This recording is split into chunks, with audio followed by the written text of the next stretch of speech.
All right, everybody. So we are looking at the 2019 free response questions. This is part of your homework from batch number 1, and we're looking at question number 2, which was the first one that I was asked about. So this one deals with two different particles right here. We've got a particle P, and then later on in the problem they introduce a second particle Q. And this is a good example of how they like to see if you guys can handle information presented to you in different ways. We were never given an explicit definition of what VP of t is. We don't know the actual function itself, but we were given this function right here as a table. That's one of the three ways they're going to present it for you. So we've got a table here, but when we get to particle Q, eventually in part C, here they go ahead and they do give you an explicit definition of that. So two of the three ways that a function can be presented to you would be in a table format and also in an explicit definition. The third type would be a graph, and you'll see that on a lot of cases as well. So all right, let's get working right here. So we notice we've been given 5 values of time and the velocity of particle P at those 5 times. So let's take a look at where we're at right here. What's really easy to overlook but becomes important right away in part A is the fact that this function right here, its velocity of p, is a differentiable function. That tells us that the derivative of the velocity function, which of course is acceleration, is defined throughout the entire interval right here from 0 to 4. So that becomes important. So as we take a look at part A, justify why there's got to be at least one time in between 0.3 and 2.8 hours at which the acceleration of particle P has to equal 0 meters per hour. Here's the way I did this. I'm pretty sure that the reasoning is sound right here, although when I went back and looked, it's actually quite different than the way that they did it.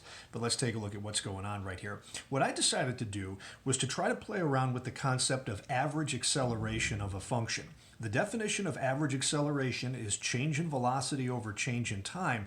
So I measured this on the first interval right here from t equals 0 to t equals 0.3.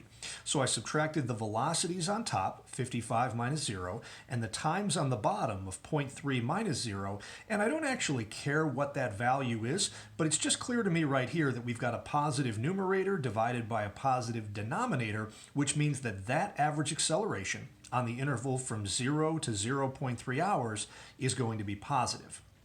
Then I turned my attention to what was going on a little bit later on right over here, and in that last interval I measured average acceleration again between t equals 2.8 and t equals 4 hours.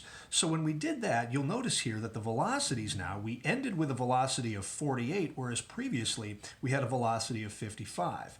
So when I did 48 minus 55 over that 1.2 on the bottom, it's clear here that we're going to get a negative average acceleration on the interval from 2.8 to 4, which makes sense since velocity is going down. And if we look right here then, we see that our acceleration was positive early during this interval from 0 to 4, and then it switches to negative later on. Well, since we know that Vp of t is a differentiable function, we know that its derivative exists and is continuous everywhere, and our acceleration then can't go from positive to negative without equaling 0 at least once somewhere in this interval. So what I did is wrote this out. Since our acceleration, which is defined as the derivative of velocity, changes sign from positive to negative on the interval from 0 to 4, then that acceleration or velocity has to equal 0 at least once on that same interval. And on my interval from 0 to 4, that's going to include then this interval that they were looking for from 0.3 to 2.8. And notice that I did cite the intermediate value theorem right there as a way of justifying that. Now that's the way I did it. When I went and looked at their solution, it actually made a lot of sense and was a lot easier than what I did. They took advantage of the fact that right here, you had the same velocity used twice, 55 meters per hour. So they went ahead and used the mean value theorem and said instead now that if they did the average velocity on this particle right here from 0.3 hours to 2.8, they would have done a 55 minus 55 over the 2.8 minus 3. That would have worked out to be exactly 0. And the mean value theorem tells us that if the average rate of change of a function is equal to a number, in this case 0, then the instantaneous rate of change of that function has to equal that same value at least once. So if you looked at their solution, I actually kind of like theirs better than mine, I'm sorry to say, but that happens sometimes. Okay, so that was part A. Let's move on and start talking about part B. This one's pretty straightforward. Use a trapezoidal sum with these three subintervals right here to approximate a value of that integral right there. So let's take a look at what's going on right here. Notice I'm trying to label things carefully right here, and I said, all right, the integral from 0 to 2.8 of the v of p of t function would be equal to the following. And one mistake that a lot of you guys have made during the course of the year here is when you're trying to do trapezoidal approximations, we tend to try to get fancy with it and do something that's formulaic, and really with something simple like 3 intervals right here, let's just go brute force. You'll notice here, guys, that I've basically just done 3 different trapezoidal approximations.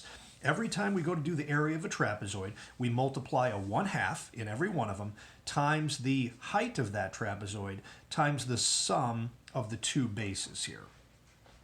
Okay, putting those two together. And so on this first interval right here, we've got the 1/2, right? The height going from 0 hours to 0.3 hours gets us a height of 0.3, and then putting those 2 bases together, that really should have been a plus right there, not that it matters, and the 55 plus 0 there for the sum of your 2 bases. Our second interval is from 0.3 to 1.7 hours. So again, here's the 1/2. The time gap, the height of this trapezoid from 0.3 to 1.7 is 1.4, and putting those two heights together, we've got a negative 29 and a plus 55. So that gets us the area of the second trapezoid. And for the third one, there's a 1/2. The height here, measured from 1.7 to 2.8, is a height of 1.1, and then adding those 2 bases together, the negative 29 and plus the 55, and that is as much work as you had to show there. I just put all that into the calculator and got 40.75, which was the answer here for part B. Okay, moving right along right here, let's take a look at part C. And in this problem, see what's going on right here. We've got a second particle q right here moving along that x-axis, and they've given us an explicit definition of that particular function right there. So an interesting question here, find the time interval during which the velocity of that particle is at least 60 meters per hour. Hopefully you guys remember from middle school math that the phrase at least translates mathematically into greater than or equal to. So that's the first question right here, everybody. Find the time interval during which that velocity is at least 60 meters per hour. And what I did on that, remember that questions 1 and 2 are going to be calculator questions. So I went to my graphing calculator here, and let's take a look at what's going on right here. Okay, so I graphed this function here in blue.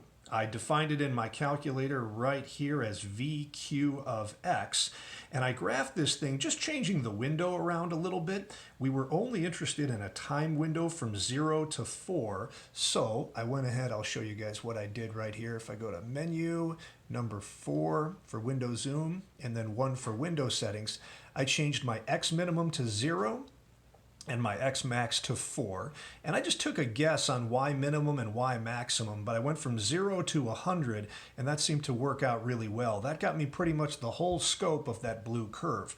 Then, the second thing that we did right there is I went ahead, and this is the way we solve a lot of equations back on other calculators, such as the TI-84. I went ahead then and just graphed the second function, f2 of x to equal 60, and that got me this horizontal red line right down here on the graph.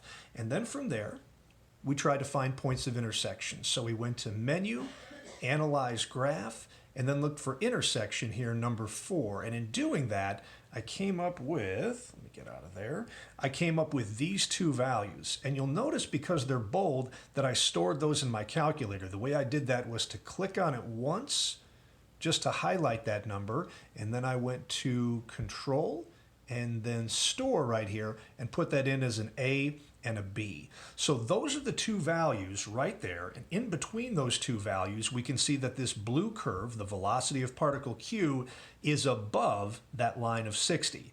So back to the actual question here at hand. Pretty high-tech stuff right here, huh? All right, so back to question C right here. We just wrote it out this way. We said that our velocity for particle Q, which was equal to this function, was greater than or equal to 60 on this interval here, starting at 1.866 hours and ending at 3.519 hours. So that was the answer to the first part of the question. The second part of the question, and you got to be careful in your reading here, everybody, to make sure that you're answering everything they're asking for. Find the distance traveled by particle Q during that exact same interval. So right down here, I did the formula for total distance traveled. And total distance traveled is a definite integral of the absolute value of your velocity function. So using these same two interval values right here of A and B defining the interval, those went right here. And I wanted to talk for just a minute here about the idea of the absolute value. Without an absolute value right here, what you're finding is actually displacement, not total distance traveled. However, those two things, displacement and total distance traveled, are going to be exactly the same if your velocity function is always positive.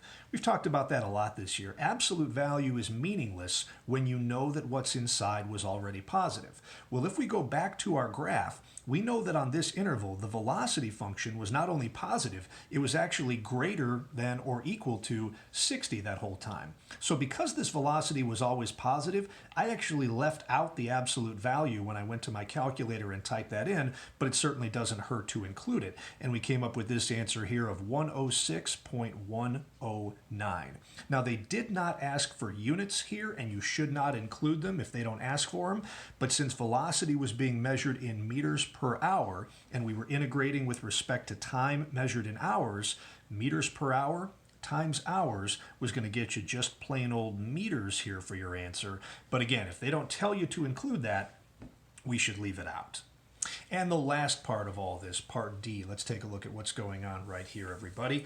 All right, so in part D, let's see what's going on. They tell us here that particle Q is at a position of -90 at t equals 0. And now they kind of gave you a hint here saying using your result from part B and your function v of q from part C, we want to approximate the distance between the two particles P and Q at a time of t equals 2.8. Okay, so to figure all of that out, let's take a look at what's going on here. And trying to label things carefully, here we go.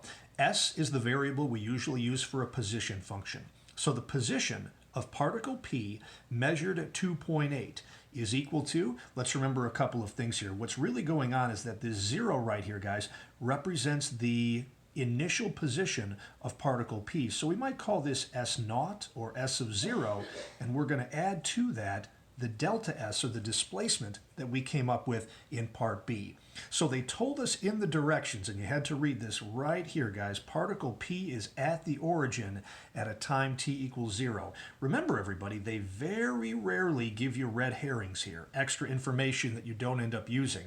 So that should be a little bit interesting to you, that if they gave you this info and you had never used it, it's probably a good indication that you're going to need it towards the end of the problem. So particle P starts with an initial position of 0, and then we found in part B that its distance traveled, that's what the trapezoidal approximation was for, was 40.75 meters. So that tells us that its position at 2.8 hours is going to be about 40.75. This really should be an approximately equal to, because we did a trapezoidal approximation up here in part B. We can be a little bit more precise with this one right here, though, because for Q, they actually gave us the explicit definition of the function.